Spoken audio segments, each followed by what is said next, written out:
Müdür ne yaptın? Ne yaptım? Geldi. Ne geldi? Deli mi bu adam? Hı hı. Bayram bugün. Sevinçliyiz.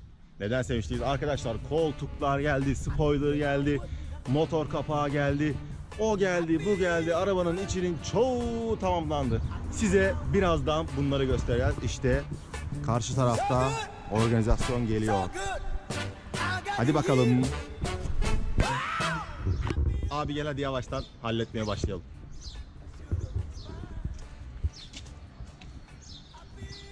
Musa Bey bu arabaya bunların hepsini sokan ne diyeyim, ulvi insan diyelim yani. Evet geliyor. Ben de tabii heyecanlıyım. Koltuklarla ilgili görüp de şaşıracağınız bir iki tane şey var. Ben size hepsini anlatacağım. YouTube'da da yorumlarla bunu bana bildirebilirsiniz, sorabilirsiniz sorularınızı. Musa Bey kendini de iyi sığdırmış buraya. Arabanın içinde bir araba daha var arkadaşlar. Helal olsun abi. Gördüğünüz gibi çok zorlu şartlarda yapıyoruz arabayı. Neler girmiş neler burada paketin içine. Şimdi detaylara geçelim.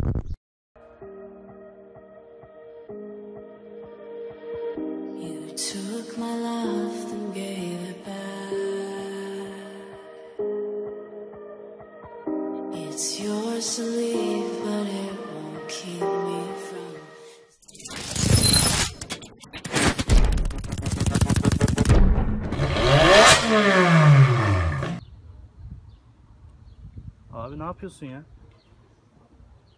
Ne yapayım, bizim küçük oğlana koltuk takviyesi yapacaklarmış. Ben de onun başını bekliyorum. Ares 4 Rhino'yu takip ediyor musunuz? Yeah! Ben de öyle tahmin etmiştim. Hadi gelin devamını izleyelim.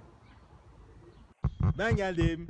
Ben Sertaç Kemiksiz. Şu anda bizim Junior Rhino'nun yani Ares 4 Rhino'nun arkada Koray Bey, o yani Volkswagen bu arada bizim partnerimiz.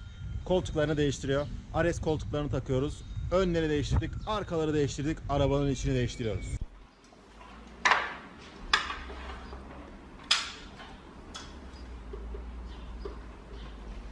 Şimdi koltuklara elektrik vereceğiz.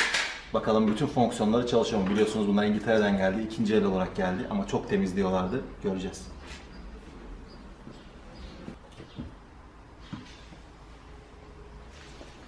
Çalışıyor.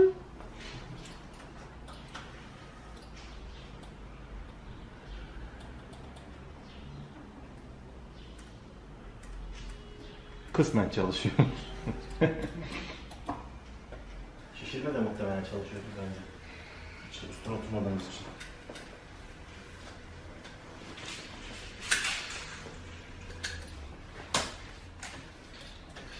Yani ısıtma ve temel fonksiyonla kesin çalışacak. Tamam. Eğirmeyin de çalışacak. Hafıza konusuna bir şey diyemeyebilirim. Taktığımızda görürüz. Çünkü üzerinde bir beyin yok. Hafızalı olmayabilir bu koltuklar.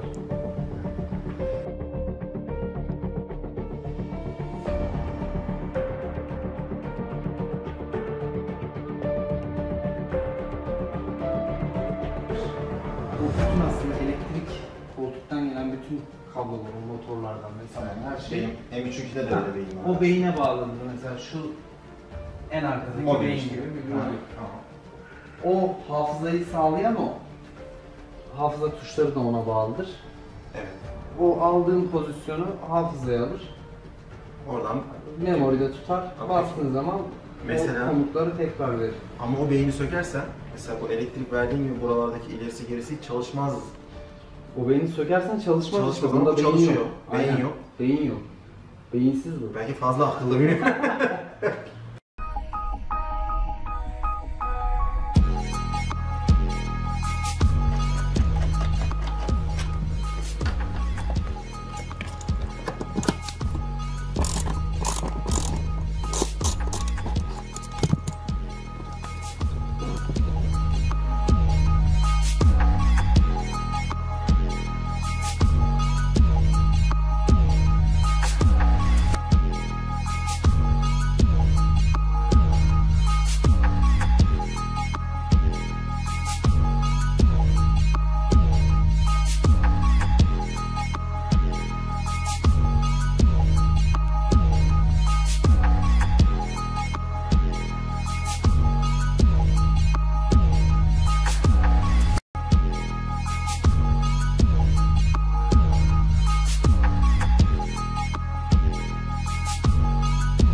Para bulanındır. Esas gel.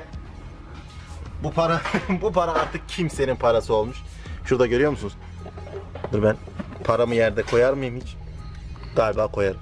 Koydum. Evet, param yerde kaldı.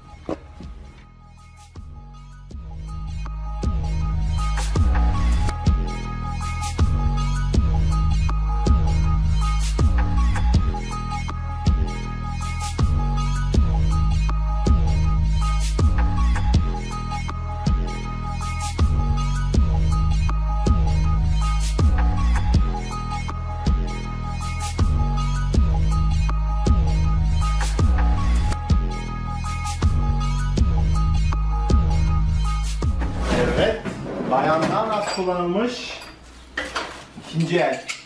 Arkadaşlar bu sedan koltuğu. Burada önemli bir şey var. Önemli bir şey öğrenmiş olacağız hep beraber. Sedan koltuğu Avant'a takılabilecek mi? Koray takılabileceğini söyledi. Ben Türk olarak zaten şüphem yok. İlla ki takarız diyorum. Ama şimdi bakalım pratikte. Hani hiçbir ekstra işlem yapmadan, benim biliyorsunuz F30'a M4 koltuğu takarken çok zorlanmıştık. Ekstra parça yaptırmam falan gerekmişti. Bakalım bunda hiçbir ekstraya girmeden cuk diye koyduğumuz şekilde olacak mı? Ben gene birazcık tırsmalardayım biliyorsunuz bu modifiye konularında ve böyle bir sıkınıyorum, oldu mu olmadı mı diye. Ayna değişirken mesela A5 aynasını A4'e takmıştık. Onu da şuradaki videodan görebilirsiniz. O da böyle bir Yusuf olmuştu. Şimdi de aynı şey söz konusu.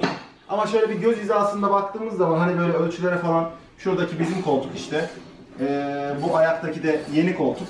Sanki boyutlar vesaireler işte tutacak gibi görünüyor.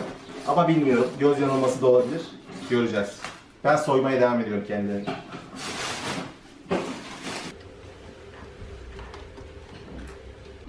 Direksiyona değmişsin.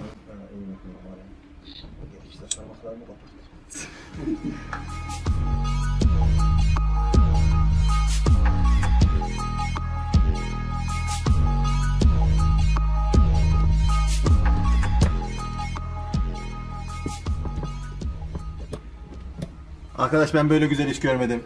BMW'de var ya, bunları alacağız, bulacağız, takacağız, uyduracağız diye anam ağladı. Koray bir kere de yüzümüze gülsün şu modifiye tanrısı. Hep bir zorlama, hep bir zorlama. Direkt oluyor.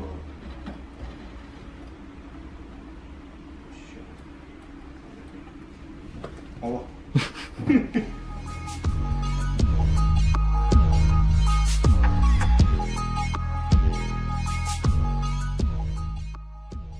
Doktor bey.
See the world and just show them what it really means to live life golden. Yeah, we're golden, baby girl, we're golden.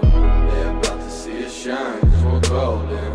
They can't ever break us down, cause we're golden. They're about to see us glow, cause we're golden. Yeah, we're golden, baby girl, we're golden. Olur ya bu. Evet, Türk ustasından. Türkiye'ye yakışır bir cevap verin. Olur ya.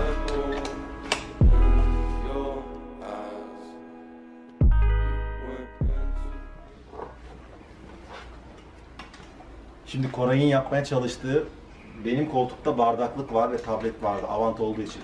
Bizim gelen koltuklar sedan ya. O yüzden onda bardaklık yok. Daha pahalı bir koltuk olmasına rağmen tablet gözü ve bardak gözü koymamışlar. Avantlar daha aile modeli olduğundan dolayı diye tahmin ediyorum. Şimdi biz bir yerse yapmaya çalışıyoruz. Onun orta konsoluyla benimkini değiştirmeye çalışıyoruz. Koray da sağ olsun beni kırmadı. Bu ekstra ricamı yerine getirmeye çalışıyor. Bakalım olacak.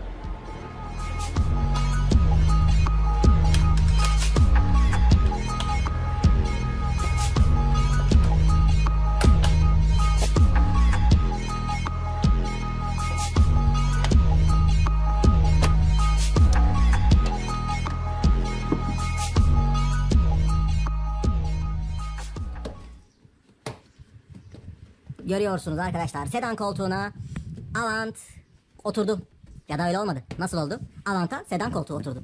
Bir de konuşmayı bilsen be Sertaç. Çekiyorsun da highway'e. Kim oturttu? Koray. Vurdu, gol oldu. You got the devil in your eyes. You went and took me by surprise. Say what you wanna say, I won't go back. If you wanna hit the road, then let's go then. Let's just go and see the world and just show them what it really means to live life golden. Yeah, we're golden, baby girl, we're golden. They're about to see us shine, cause we're golden. They can't ever break us down, cause we're golden. They're about to see us glow, cause we're golden. Yeah, we're golden, baby girl, we're golden. They're about to see us shine, cause we're golden. They can't ever break us down, cause we're golden. They're about to see us glow, cause we're golden. Evet arkadaşlar, günün sonuna geldik. Ne yaptık bugün? Bugün S-Line olan aracımızın orijinal deri koltuklarını RS4 koltuklarıyla değiştirdik. Koltuklarla ilgili bana sorularınız gelecek biliyorum. RS4 koltuğu olmasıyla ilgili sorularınız gelecek biliyorum. Bunları yorum olarak videonun altına atarsanız öncelikle oradan cevaplayacağımı bilmenizi istiyorum. Onun haricinde koltukları değiştirirken bir kaybımız oldu mu? Evet, şu aşamada oldu. Ne kaybımız oldu arkadaşlar? Öncelikle hafızaları kaybettik. Şu anda benim koltuk hafızalıydı. 2 tane hafızası vardı. O hafızaları kaybettik. Neden? Hafızalar benim diğer koltukların altında farklı bir modül olarak duruyordu. O onun altında kaldı ve o şekilde onu kaybettik şimdilik. Neden şimdilik diyorum? Çünkü S'lerde ve RS'lerde, RS koltuklarda zaten aynı yapıda koltuğa sahipler. Bunlarda koltuğun üzerinde bir hafıza yok. Bunlarda hafıza aracın üzerinde, işte BMW'lerde FEM denen, bunlarda KEN denen o hattın üstünden geliyor arkadaşlar. Biz de o modülü bulacağız, o hattı bulacağız. İşte kablo çekeceğiz 1-2 tane. Bu şeyleri, hafızaları geri kazanacağız. İkinci kaybımız nedir? Bu da koltuğun kendi özelliği olan bir kayıp. Kendi özelliğinde bulunan bir şeyin kaybı. Masaj özelliği var ve koltuk adaptif. Yani sağa doğru döndüğümüzde, biz dışarıya doğru yattığımız zaman dışarıki taraf şişiyor. Sizin hareketinizi dengeliyor. Keza sola doğru döndüğümüzde de aynı şekilde. Bu özelliği şu anda yok. Yine dediğim aynı şekilde az önce bahsettiğim modülden dolayı. Artı koltuğum benim masaj özellikli. Yani arkada titreşimde bir masaj veriyor. Çok yani böyle yumur yormuyor tabii ki ama böyle bir masaj özelliği var. Bir rahatlatma özelliği var muhtemelen. Şu anda bu da yok. Oyan Volkswagen Koray kardeşimiz bunları araştıracak. Bunların yapılabileceğini ben inanıyorum. Çünkü hiçbir şeye inanmadan başlamadım. Biraz da araştırdığım zaman yapılabileceğini hissettim. Onları gördüm artık tecrübe gereği. Bunları da yerine getirdikten sonra içimiz rahat olacak. Şu anda ben koltuklardayım. Diğer koltuklara göre bunlar oldukça sportif, daha böyle yumuşak, derileri daha yumuşak. Bunlar farklı bir kat deri sanıyorum. Benimkiler de orijinal deriydi ama bunlarda bir farklı bir yapı var. Belki dikişlerden dolayı daha pofuduk duruyor, daha yumuşak duruyor. Onları yaptık. Ha bir de arka koltuklarda benim Avant olduğu için ve bu koltuklar aldıklarım sedan olduğu için anahtarlık ne be? Bardaklık vardı 2 tane. Sağlı sollu bardaklık vardı. Onları kaybediyorduk. Onları kaybetmediğimizi videoda size gösterdim. Nasıl çözdüğümüzü. Hani aklınızda bulunsun. Belki bir gün işinize yarar. Eğer bu videoda dişe dokunur bir şeyler paylaştığımızı düşünüyorsanız, eğer eğlendiğinizi düşünüyorsanız, eğer böyle çekimlerin devamı gelmesini istiyorsanız mutlaka like'ınızı bekliyorum. Artı tabii ki kanala abone olarak bu videoları daha seri bir şekilde takip edebilirsiniz. Beni de sevindirirsiniz. Çok emek harcıyoruz arkadaşlar. Bunun karşılığını sizin aboneliklerinizle alacağımıza ben eminim. Benden bu kadar. Görüşmek üzere bir sonraki parça değişiminde. Golden, baby girl, we're golden.